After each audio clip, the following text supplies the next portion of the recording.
Hi, everyone. How are you today? And welcome back to another Employability Live with Sam from Ternheads and myself, Wendy from Gradprentice.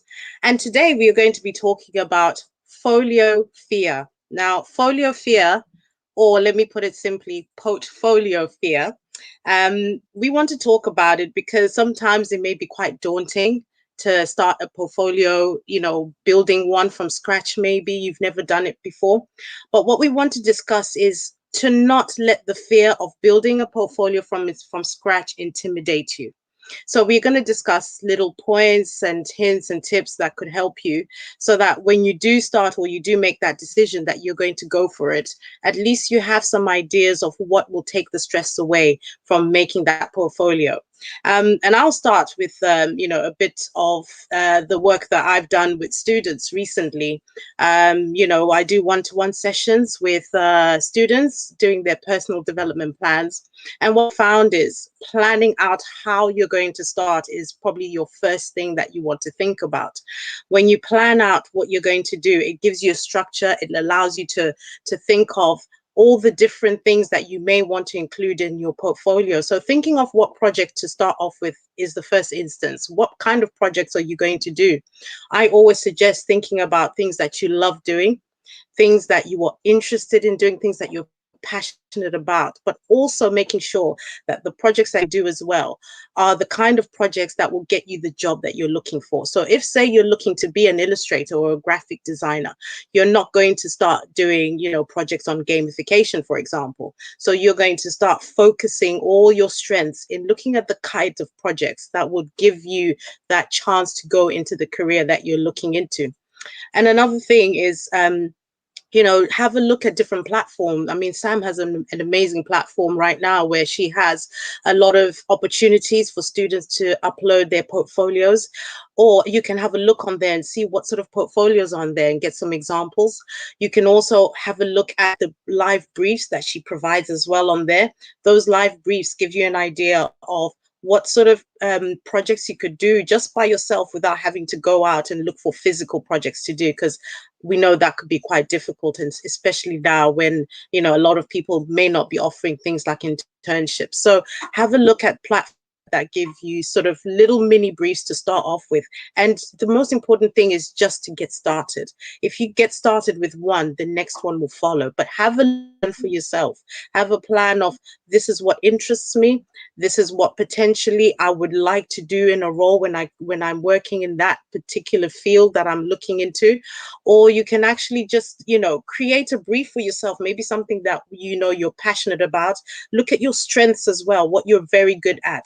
That's something that really does make it so much more easier when you are doing something that is daunting. Start off with something that you're good at or something that you love, and then you build up on that. So having a plan is really key. Just don't go into it head first and hope, things will work out. They may, I'm not saying they won't, but it may stress you a little bit. So have a little mini plan. If you need any help with, planning your portfolio and how you should begin it, you can just contact me, and I can be able to offer some of my services to you and see how we can help you to structure that. But other than that, Sam has got some really good hints and tips as well. And I'll pass that on to you, Sam. Yeah, thank you. I think, I totally agree. And I think I kind of, when you said about this subject today, I kind of went at it as like the practical things. I think just made a list of the practical things you can do to create a portfolio, because it is a bit, it isn't an intimidating thing to start. It's that blank sheet of paper moment, isn't it? And personally, when I get nervous or I get intimidated by a project, I get organized, and I would kind of recommend the same sort of thing. So I think you should really treat your portfolio as a design project in its own right. And I think the way to start doing that is to basically audit yourself. So see what you've got in terms of project work. Again, like going back to what you said about what you enjoy, what you like the most, what your best pieces of work. Think about the layout. Think about how you might go about laying this out. So like you would if you were designing a website page, a brochure, an app, whatever it is, like, do the wireframes. Like, think about Where am I going to put images? Where am I going to put text? All that kind of stuff right at the beginning, so that you get a really nice kind of flow looking kind of document.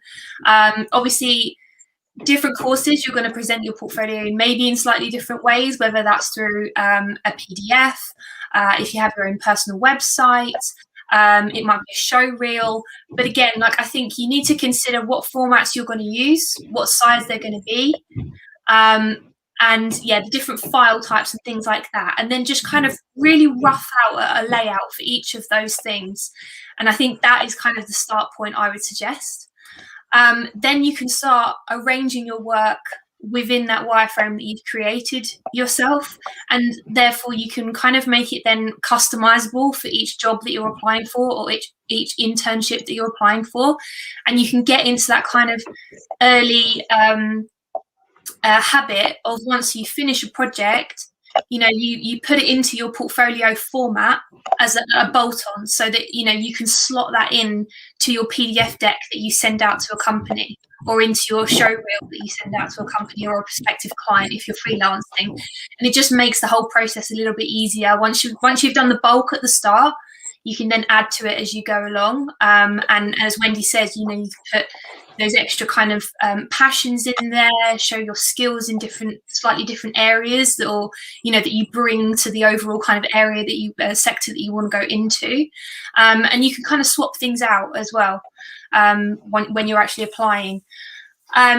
You should always consider the readability of your portfolio as well. So think about the typography. Again, think about the layout. Keep it clean, and just let your work do the talking, because it's your work that is ultimately going to be showcasing your skills, your ideas, and your thought process. And that is the most important thing.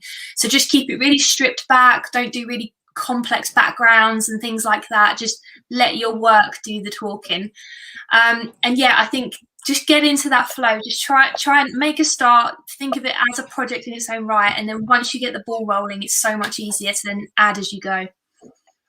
Yes, I mean, just to summarize it nicely, think about it as a project on its own. And when you're intimidated, just get organized. That totally helps. I agree with that, because that's exactly what I do. Once everything becomes overwhelming, just organize it all. Just put your thoughts on paper and just tick off what is your first step, what is your second step.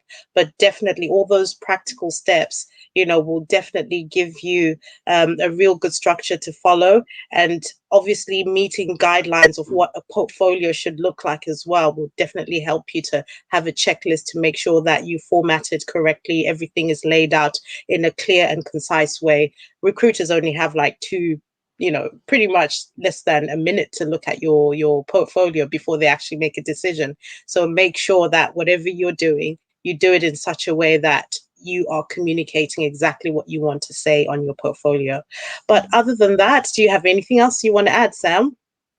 Obviously portfolios are a big deal, because they're the thing that are going to get your foot in the door, but don't let the fear put you off and stop you from doing it. I think you got to start somewhere. It's not going to be perfect the first time you do it, but embrace that and just start, because that's the hardest part. Just start. Yeah.